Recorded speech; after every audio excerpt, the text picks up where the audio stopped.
So they thought they could buy it up and turn it into a park to preserve it and to keep it beautiful, which now I guess they have. But I think if the people would have got to keep their land up there. All in the merry month of May, when the green buds they were swelling. The creation of the Great Smoky Mountains National Park led to grave conflict between the logging industry, the conservationist movement, and southern mountaineers whose lives had been shaped by the land. While Cades Cove families supported preservation of the wilderness, many resisted compromising their way of life, but they were ultimately uprooted to fulfill a grand compromise between conservation and commerce for a changing Appalachia. Southern Appalachia in the 1920s was a land in transition. The forest of eastern Tennessee and western North Carolina was inhabited by a people who had settled in the early days of the nation. Their land was changing rapidly. Large-scale logging began with a single 10-mile tract, and within 50 years, 80% of the Great Smokies had been clear-cut. Many mountaineers looked with horror on the destruction of vast swaths of their ancestral wilderness. But timber buyers would casually produce a bag of coins and offer to purchase a tract of unused ridgeland. Such an offer was hard to refuse. When hard money was scarce, life was difficult, and opportunities few. Some recoiled from selling their land, but many welcomed an escape from a life of toil. By the 1890s, conservationists championed the creation of a national forest to protect southern Appalachia from logging.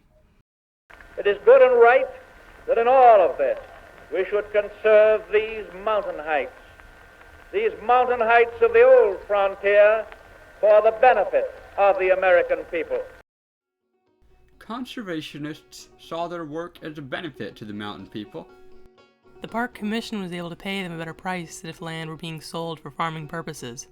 With the money paid them for their mountain homes, they will be able to move into a mountain valley, where the land is more fertile and the struggle of life not so hard. Horace Albright, Director of the National Park Service.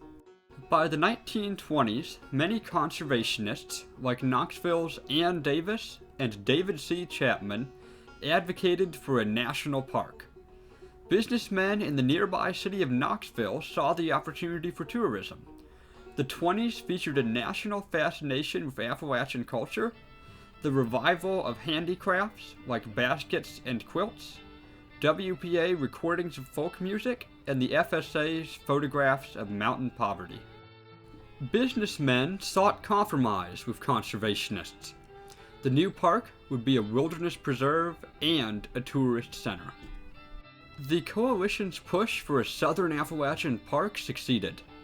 In 1924, a park commission was established to investigate the foundation of an eastern national park, like those out west, for every American to enjoy. Change was coming for those living in the sleepy mountain hamlet of Cades Cove. A beautiful valley, surrounded on all sides by mountains, except for a narrow and almost invisible gorge where the creek flows out, picking its way towards the river. As word of the Park Commission's plan spread throughout local communities, there was concern that residents' land would be confiscated. Cades Cove was unworried. As long as I am a member of the Park Commission, I wish to assure these people that there will be no condemnation of their homes. Evictions for the pleasure and profit of the rest of the state would be a blot upon the state that the barbarism of the Huns could not match. Many Cades Cove families supported the park wholeheartedly, like John Oliver, the town's veteran mail carrier, school teacher, and Baptist preacher. Oliver's family, the first white settlers, had resided in the cove since 1818. Summer lodges, owned by locals like Oliver, had begun to erode Cades Cove's seclusion. An ardent conservationist, Oliver welcomed the opportunities the park would bring. A massive campaign from 1923 to 1927 reassured Cades Cove families that their lands would not be taken, but every legislator who visited toured Cades Cove presented as the essence of the lands that would be incorporated into the park. In April 1927, more than 100 state senators and congressmen made their way from Nashville. 40 automobiles will leave for Cades Cove. From there, the party will climb to the top of Rich Mountain, overlooking the cove, where they will have boxed lunches and cold bottled drinks. Knoxville News Sentinel. In 1934, the national park was established, with Cades Cove included. It was too late. The grand project that John Oliver and many Cove residents supported was turned against them. The state had the full power of eminent domain. The Huns were descending on the Cove.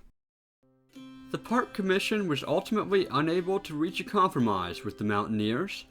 Many of the older Cove residents did not want to sell family land where generations were buried. 74-year-old William Howell Oliver lamented it seemed like selling our dead. An anguished Miss Walter Gregory even wrote to John D. Rockefeller Jr., whose public donations funded the land-buying effort. It was the Rockefeller money that made the park a reality. Without it, the park would have been a failure. We must respectfully ask, beg, and implore you to request the park people to leave us outside the park area, or you will withdraw the Rockefeller donation. Only John Oliver made it as far as the Tennessee Supreme Court. Oliver, a progressive modern conservationist, was cast as a backwoods hick standing in the way of the park that to the end of his life he supported. The court ruled that eminent domain is an attribute of sovereignty without limitation or restriction. There was no hope for the people of Cades Cove. The Park Service attempted compromise with the people of Cades Cove. Many families were given lifetime leases to their farms, but most were soon gone, driven out by a multitude of Park Service regulations of the crops they sowed and the animals they reared. But some were happy with the arrangement at first. They bought out my place and gave me a lifetime lease, and that's all I wanted. Noah Birchfield. That's my maternal great-grandfather, Noah and Sarah Birchfield. And the park came and they put the money in the bank, and the banks went broke. They died broke, not even owning the house they lived in or the land underneath it. Cades Cove families watched as their leases ran out and their homes were demolished. The Park Service refused to compromise and sought to create a hillbilly culture in Cades Cove, all log structures and simple living, in conflict with the progressive Cades Cove its former residents knew. This was the final act of the conflict between conservation and the residents of the Cove. The last days in the mountains were over. I guess if they got to sit down and making a list out, they'd have one as long as your arm of all the good things and the nice things that they missed since they left their mountain homeland. While Cove descendants still regret their loss, many have come to see the park as a worthy compromise, the only way that something of their Cove and their culture could be preserved. Well, I guess you'd go over to Ware's Cove or Miller's Cove and you get a pretty good idea of it. That's what it'd look like. There'd be a lot of houses. So the mountainsides would probably be filled with houses. There might be a water slide up there for people to slide down. I wouldn't like it. We would have lost that picturesque area. Maybe. The Great Smoky Mountains National Park is the nation's most visited park. Within the Smokies, Cades Cove is the most visited site. It lies within 5 hours of 2/3 of the nation's population. It might not have the soaring heights of El Capitan or the majestic vistas of the Grand Canyon, but it does have a natural beauty deliberately frozen in time for any American to enjoy. The last compromise of its last inhabitants should never be forgotten.